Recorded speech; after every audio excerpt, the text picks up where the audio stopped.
And the goal for today is really about letting that pelvis have its depth again. So we're thinking about that kind of bowl shape, you know, or girdle, pelvic girdle we sometimes talk about, but it's very much about that three-dimensional quality to it. And the other thing we're going to think about is that the thigh bone, when that ball part, which is the head of the thigh bone, goes in towards the hip socket, there's a rotation, it rolls, and that is really key to all of our movement.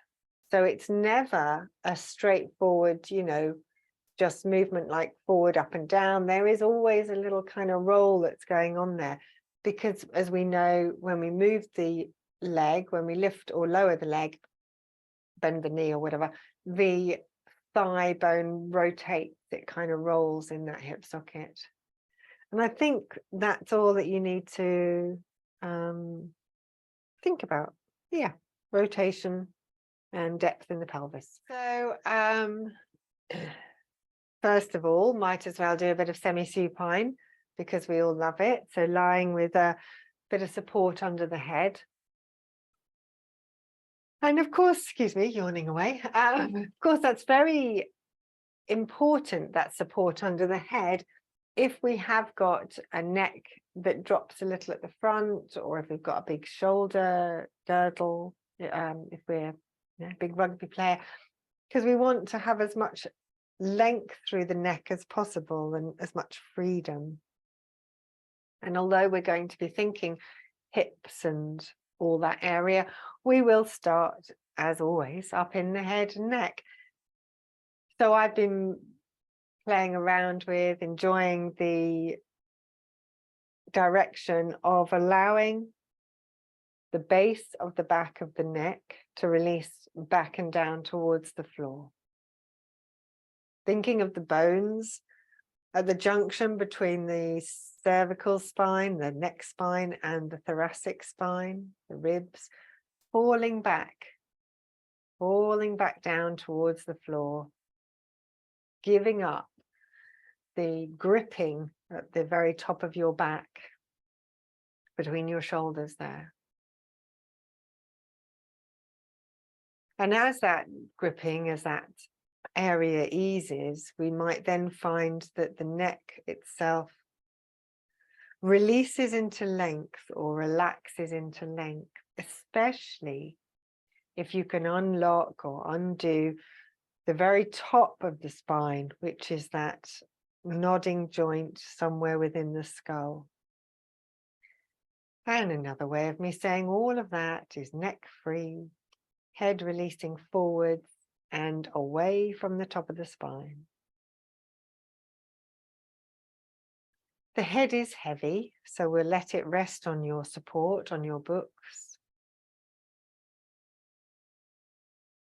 And the more you can let that head rest, the freer the neck will be. It will say, oh, I don't need to hang on to the head. The books are looking after that, so I can let go again, softening the front of the neck, the jaw, the tongue. If you've got your eyes open, always good to say, I let my eyes rest in their sockets. I suppose if you've got your eyes closed, also very good.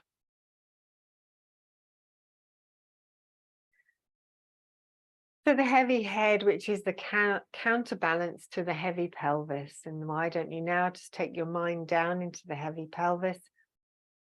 And in this moment, you've got the back of the pelvis in contact with the ground. So from the back of your pelvis, you might like to think sweeping around the sides of the pelvis and all the way around to the front, to those pubic bones that meet with a bit of cartilage between them.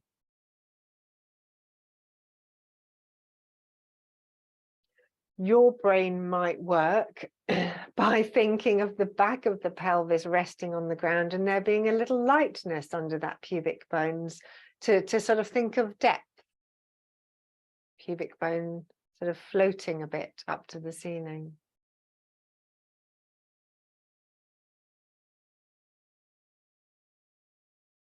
And an interesting thought, a direction, thought, awareness is to take your mind to the back of the pelvis, to the top back rim of that pelvis. See if you can release the muscles around that top back rim of the pelvis. And then gravity is sort of helps it drop back a bit into the floor. Top of the back of the pelvis dropping back and releasing into the floor. And it's not a doing, it's not a tucking or a flattening out, it's more of a realigning, I guess. I don't know. Yeah, it's make it minimal, whatever you're thinking. A light thought. So with all of this connection, with all of this awareness of the pelvic area, you could quite easily ask for a bit of freedom around the knees and remind those kneecaps that they can spring up towards the ceiling. And those springing up kneecaps give you a point of reference so that you can allow your feet to rest down into the floor. And as you let those feet rest down into the floor, ask for the ankles to release. Perhaps becoming aware through the tops of the feet, softening. Always useful to think of widening through the base of the toes so you know where the little toe is and the big toe. Planting the feet.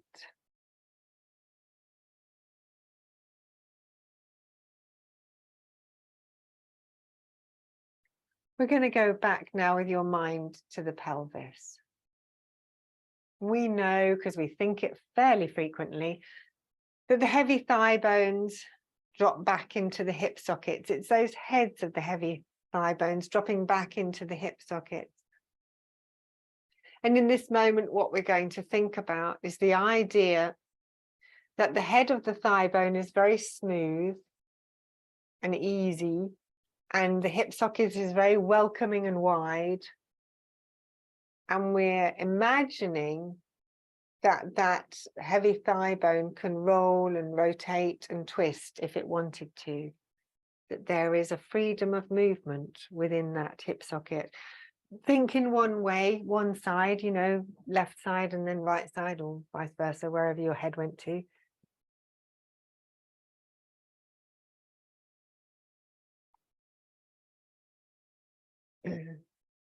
So much of the Alexander technique thinking isn't about moving something or doing something, but very much about creating an availability for freedom of movement in the body. And that's what your mind is doing when it takes your brain in towards those hip sockets and just says, this is a free space. Things can move in here. And if you wanted to, you could imagine or direct the heads of your thigh bones to widen, to move away from each other, widening across the pelvis.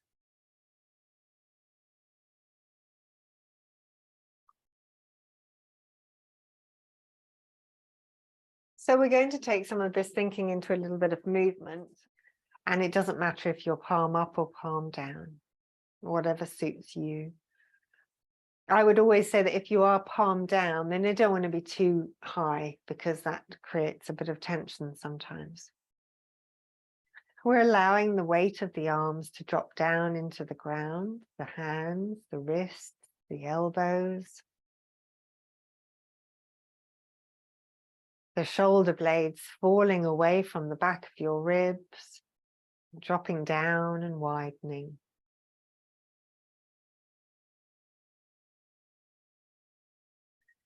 And because you've got this weighty connectedness going on through the shoulder girdle, through the upper back, you might be able to direct a little bit of lightness under the collarbones, lightening up under the collarbones, lightening up under the breastbone.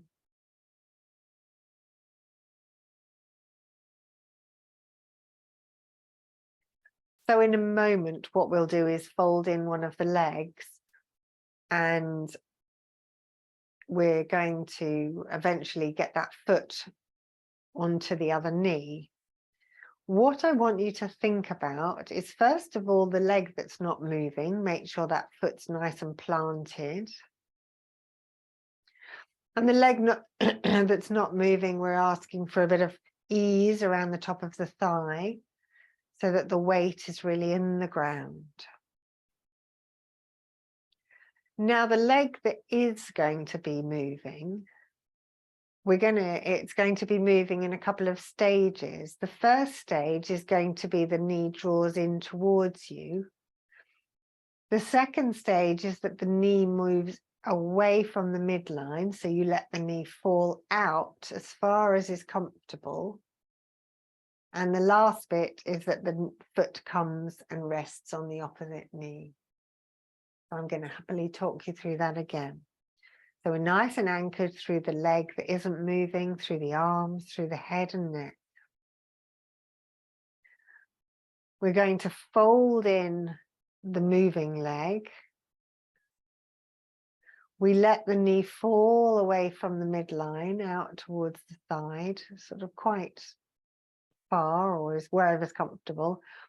That means that your foot is definitely close to the knee of the other leg, and you can plonk it on there. And when I say the foot gets plonked on the knee of the other leg, it might be the ankle, it might be the heel, the ankle, it might even just be a section of that lower calf, you know, a sort of lower leg. Your body will dictate that. And when you get there, you may then want to shuffle the supporting leg to feel a better balance of these legs in this little shape that we've got here. Because I'd like those legs and pelvis to be able to rock a little to the left and right without drama, without having to grip to hang on to them. So there is a bit of a play with the sort of the balance of the legs.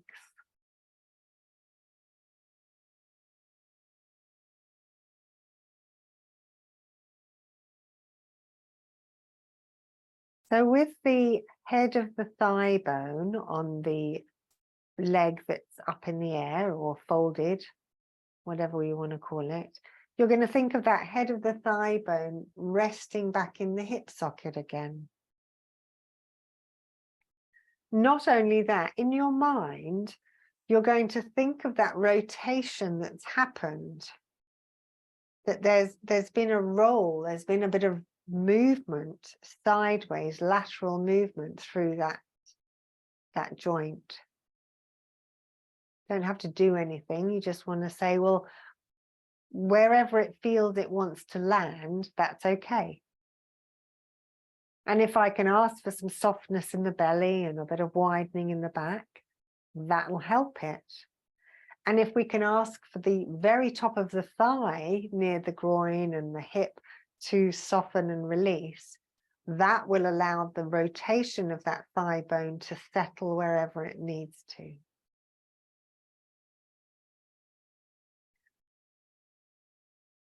You've got one foot on the ground.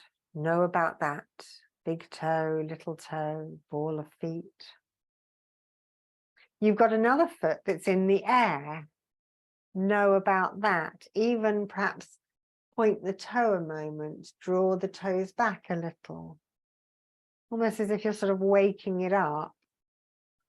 And as you're waking up the foot that's in the air, you could even wiggle it so that the thigh starts to move a little bit as well, the thigh that's bent and in the air. Just sort of have a little fidget, mindfully. Letting the thigh bone do very little, but just sort of moving the leg a bit in this funny position.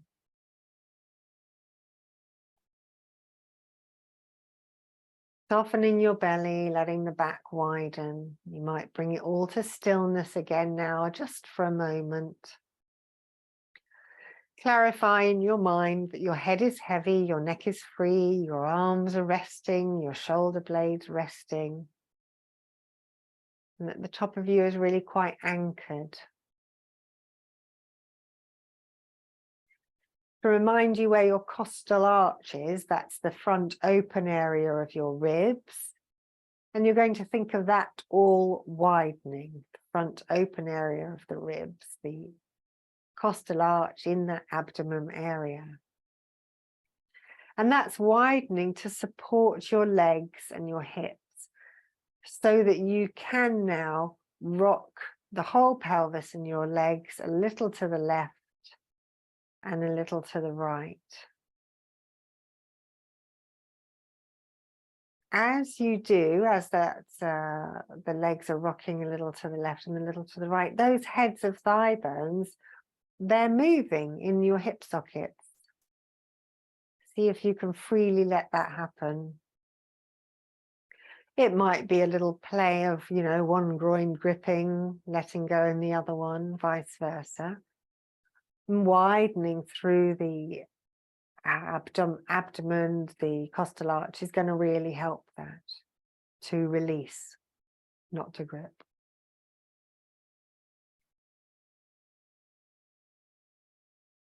In your mind, using your thinking, you're going to imagine that the knee, that's the up pointy knee, is like an arrow. At the moment, my right leg is raised, and so that my right knee is like an arrow pointing to the right.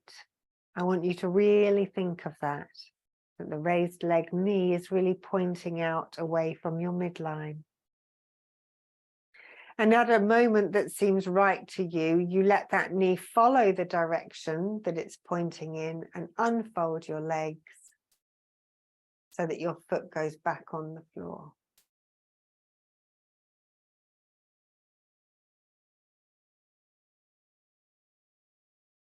And then when you get there, you probably want to have a little rock and roll of the pelvis.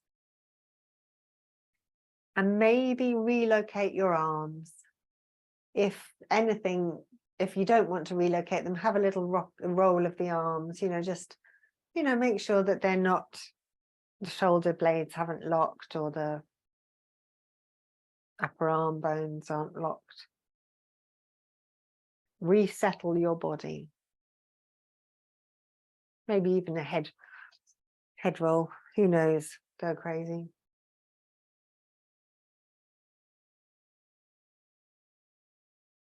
So we're going to do the same thing, but on the other leg. And so you'll want to have a planted foot. The foot that was in the air is now the foot on the floor. And we're going to really know that. We're going to know where the little toe is, the big toe, hip, all resting down. Have a little moment's thought to the upper back rim of your pelvis and the muscles around there, just letting go. Not with any goal for changing position or anything like that, just more of a condition, just making sure you're not grabbing the back of the pelvis. And then before you move the leg, that's going to be the moving leg, you're going to think about that. You're going to think the movement through.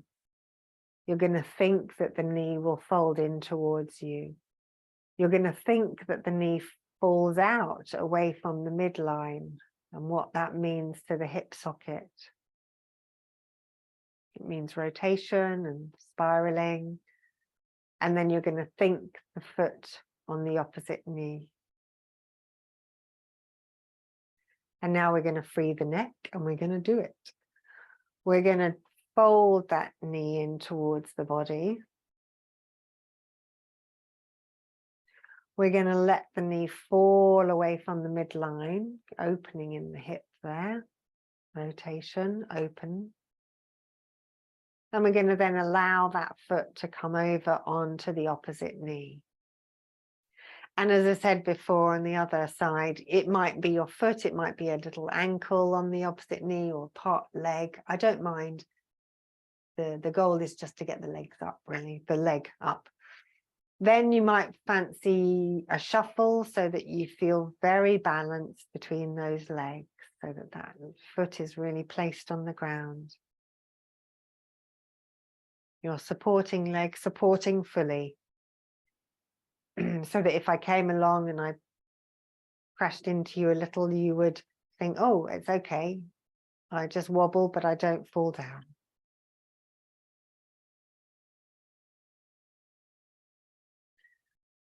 So we're allowing the weight of the thighs to drop back into the hip sockets, and we're asking the pelvis to widen, to welcome those thigh bones. But we're also remembering that the pelvis has depth. The lower back, the back upper rim of the back of the pelvis dropping back to the floor, the pubic bones nattering away at the front there. And then we're going to say, well, we can just wake up the foot that's waving around in the air. We're going to wiggle the toes or move it forwards, move it backwards, just reminding the ankle that it's got freedom. But also in that movement of your waving around foot, you'll notice that the thigh might move. You might be able to let the thigh move about in the hip socket, sort of a way of moving the legs without too much effort. That's what we like, no effort.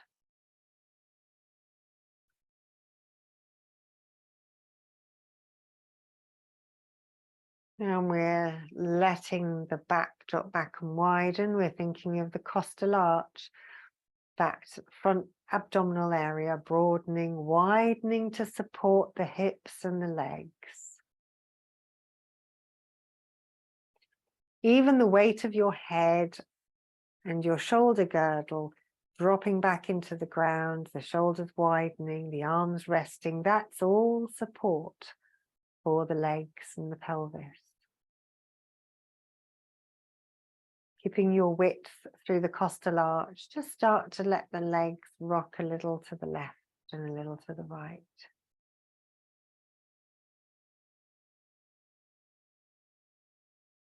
All the while imagining that the heads of the thigh bones are rolling and rotating or moving smoothly in the hip sockets. That's the goal. Easier for some than others.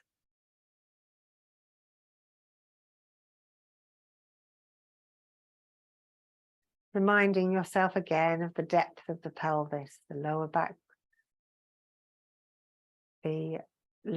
dropping back, the back of the rim of the pelvis dropping back, pubic bone releasing.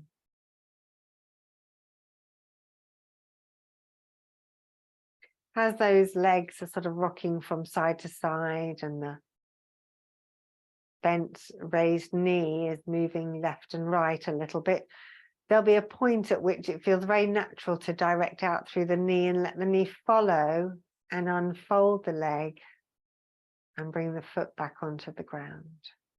The leg being like an arrow.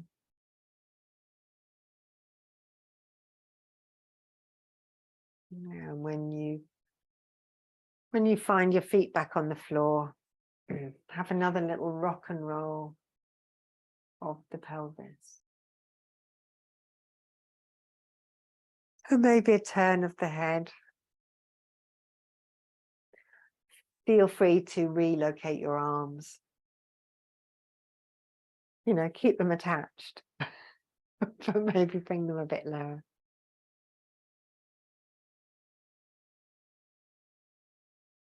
So if it's comfortable for you to do so, I'd like you to move your feet further away from you and wider. So they're really quite far down the mat. And to give you an idea of how wide my feet are, I've got my heels on the mat, but my toes are pointing a little outwards, and so my toes aren't on the mat. I'll describe that again. I've slid my feet down the mat so they're quite far away from me. My heels are still on the mat and my toes are sort of spreading out and they're off the mat. They're off the outside edges of my mat. Not the end, but the outside edges. So I'm in a very elongated, rather wide semi-supine position. And we've done that because it's now changed all sorts of things within the pelvis.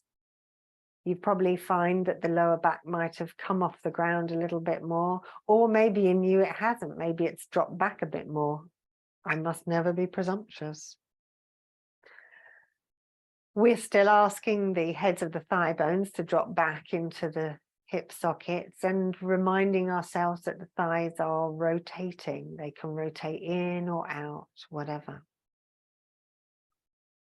You might fancy letting the knees fall inwards and resting on each other. Or that might feel too strong or too weird. I don't mind. If it doesn't suit your body, you could allow the knees to fall out away from each other. If you do that, keep your feet on the ground so that you're not overstretching through the groin and the inner thighs.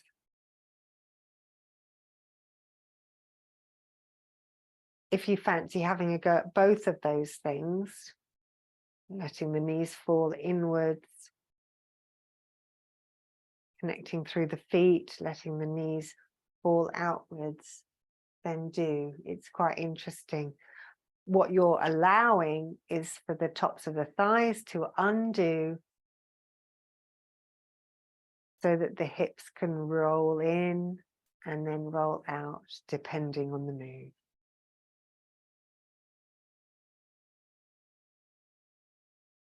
We want to ask the thighs to stay quite soft. They're not really gripping in any way because we want the muscles to sort of spiral around the bones. So it's a bit of a weird move, but I quite like it.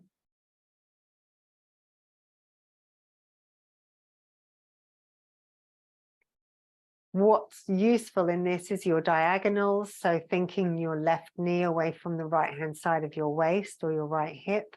Thinking your right knee away from the left-hand side of your waist, your left hip.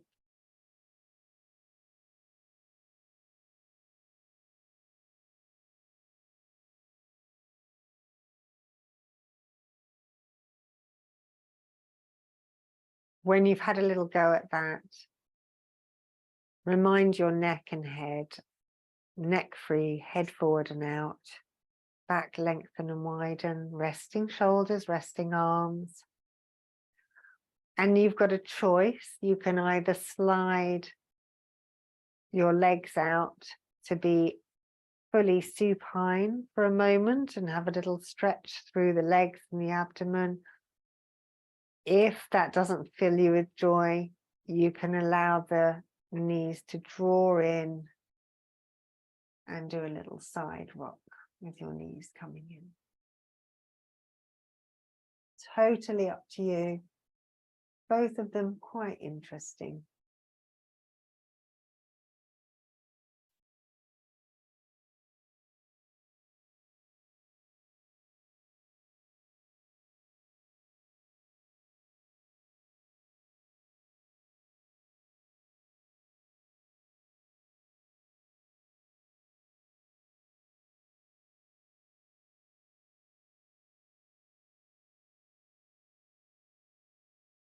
With your legs extended, you've got a lot of length to be had through the belly, through the thighs, the fronts of the thighs, even all the way up through the chest, under the chin, to the top of your spine.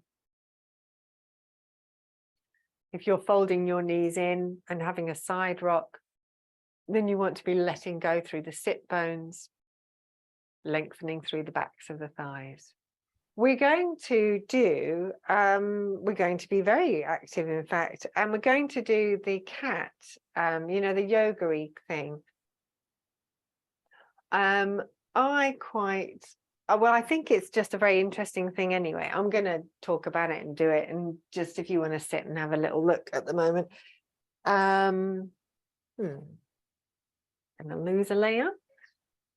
So what I want, so obviously we'll do the same thing we do always, which is get ourselves all nice and balanced and even and comfortable. And there's a sort of bit of ease in the elbows. So not locking the elbows, there's definitely a bit of ease, because when we go into, so say for example, I'm going to do the rounding of the back first. So I'm letting my head, the crown goes to the floor and I'm looking between my knees. Now at that point, that back rim of the pelvis wants to be releasing. So, and Anna was in the class this morning and she said a really useful thing. She said she thinks of some bit of like she's a puppet. And in fact, what happens is that the string is being pulled and that lower back is sort of being pulled up or rounding. Because if we're going for the rounding one, I'll just do that. What we really want, I hope that looks like a sort of C shape. We really want the lower back to be our focus. That's where we want the rounding. Because the majority of people are really good at the upper back rounding. You know, we've got that. So when we're doing the head down, that shape, we're really saying, well, I want that sort of lower back, like the back of the pelvis is being pulled up or something. Yeah.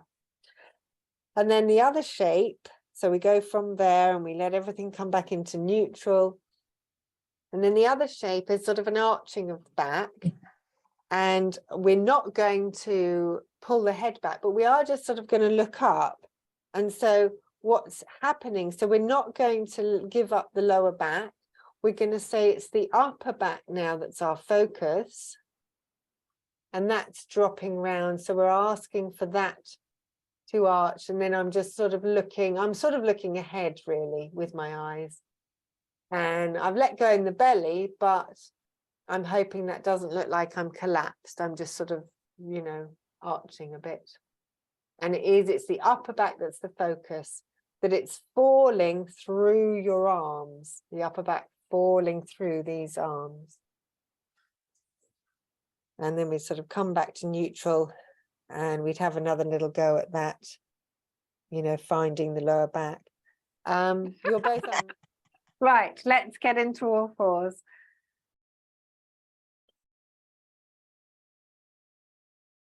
If you're a bit wristy, if you don't particularly like being on the hands, sometimes I get a bit wristy in my right arm, and so I'll start my organization on my knuckles.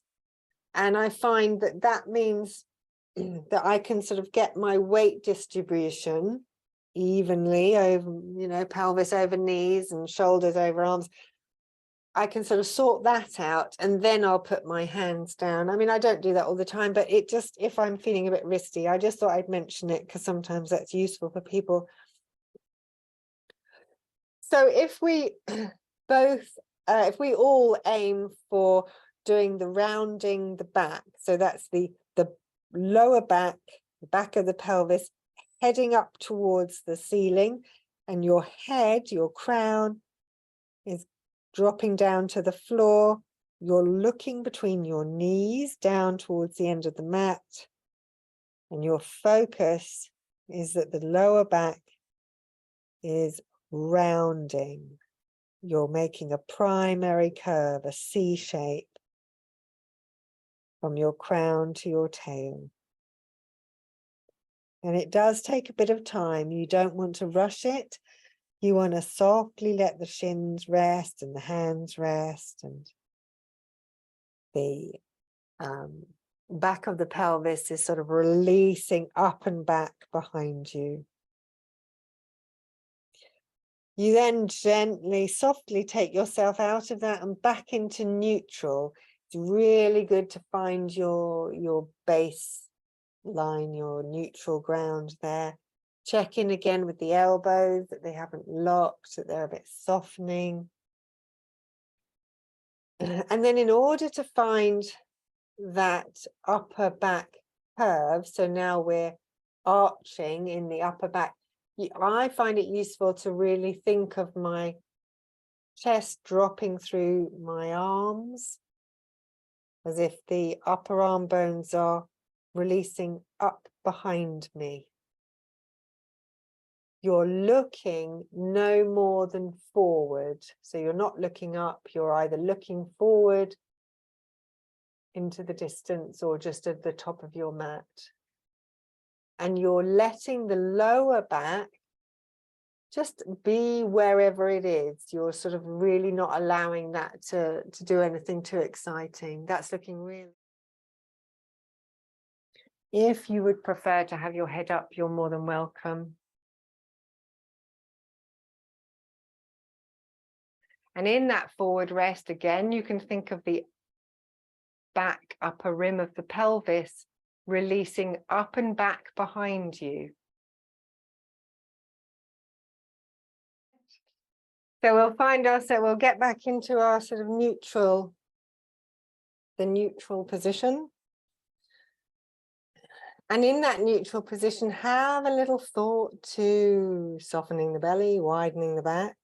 I have a lot of food in my belly. We ate before class. I don't know why, I must stop doing that.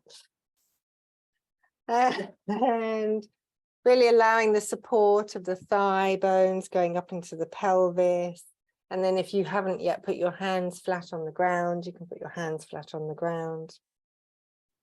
So we're going to round the back first. So we're going to release the top of the spine. So the head releases forwards on the spine. And we release through the top of the back of the pelvis, because we're imagining the lower back heading up towards the ceiling, or the top of the back of the pelvis going up towards the ceiling. Soft in your elbows, even if it means that you bend your arms. You're looking for your lower back to round. Something gives up through the thighs and the pelvis. Tailbone, the very tip of the tailbone falling down towards the floor. When you want to come out of that, you let yourself go back to neutral, back to your lengthening spine, out through the crown, out through the tailbone.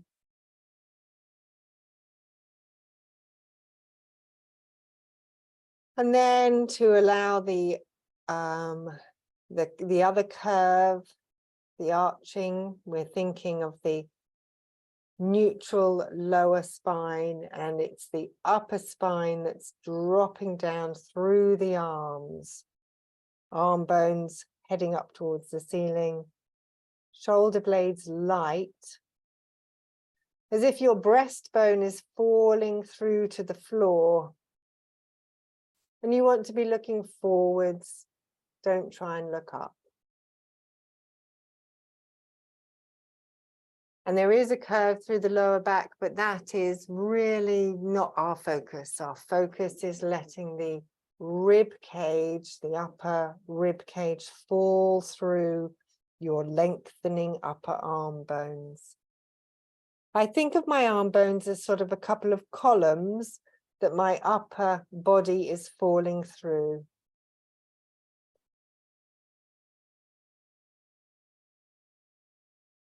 And then if you could stay like that a moment longer, or just bring yourself back into neutral. From there, you can either go into a forward rest or just slide back onto your heels and have your head up. I don't mind. It's totally up to you.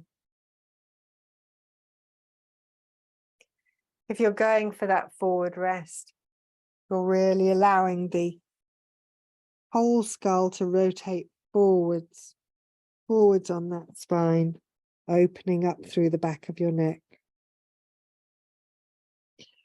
The very tip of the tailbone lengthening down, And you can give up that pubic bone can just fall away. Anyway, let's lie down and do a bit of relaxation, because we're bound to be exhausted after all of that. And actually, I do joke, but because, you know, this is a mind, body, an embodiment practice, it is quite tiring, because we aren't, you know, we're not just lying around, are we? We are doing all the thinking and stuff. So don't mind how you lie, actually, whatever suits your body, semi-supine, fully supine. So we're just going to let everything rest back into semi-supine, if that's what you're in. Heavy head resting on your blocks, on your books. And perhaps now noticing the weight of the head in balance with the weight of the pelvis. And of course, another way of us saying all of this stuff is that we're releasing something at the top of the spine, we're releasing something at the base of the spine, in order that the entire length of the spine can relax into length.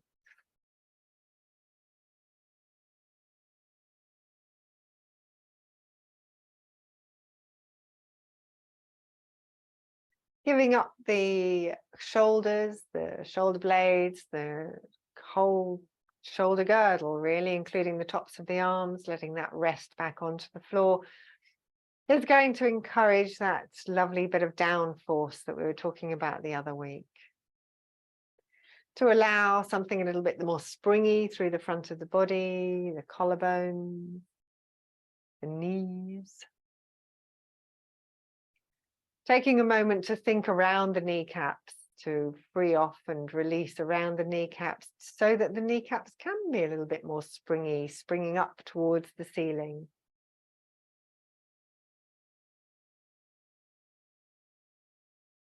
From that direction through the knees, from that direction of the kneecaps forwards up to the ceiling. And you can use that as a reference point to then allow the upper back rim of the pelvis to release, to almost fall back towards the floor.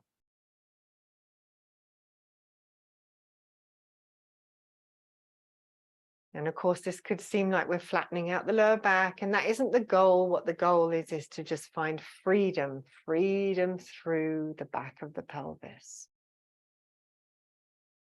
Not gripping, not holding things together, but freedom.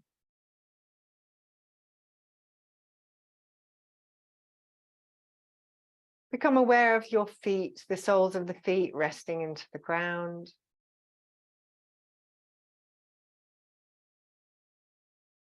Imagine as you do so that either the feet drop further into the ground, or that the toes lengthen off into the distance, or some sort of combination of the two. And that distance is from the feet. You're thinking of that distance between the feet and your resting head. Really allowing a lengthening through the entire muscular suit.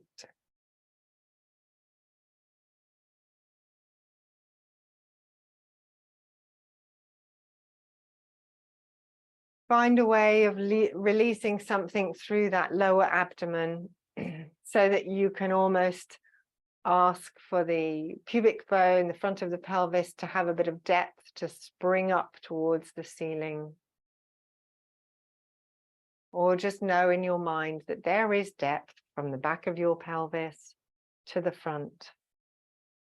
If you're a bit of a hypermobile person, you can think your way around the pelvis, from the sacrum, from the back wings of the pelvis, hugging your way around the hips as you come to the front of the pelvis, the pubic bone. You might find that the tops of the thighs give up a little bit, and that the legs are a little bit more easy, released.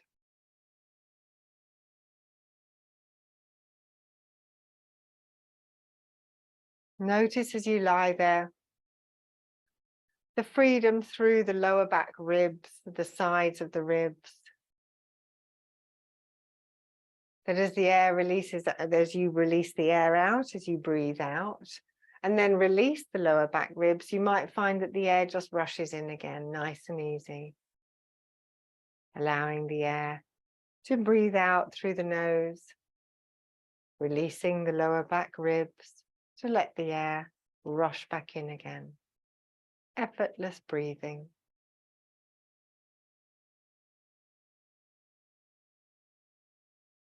So I'm confident that you know to roll on your side and get up with mindful attention to yourself.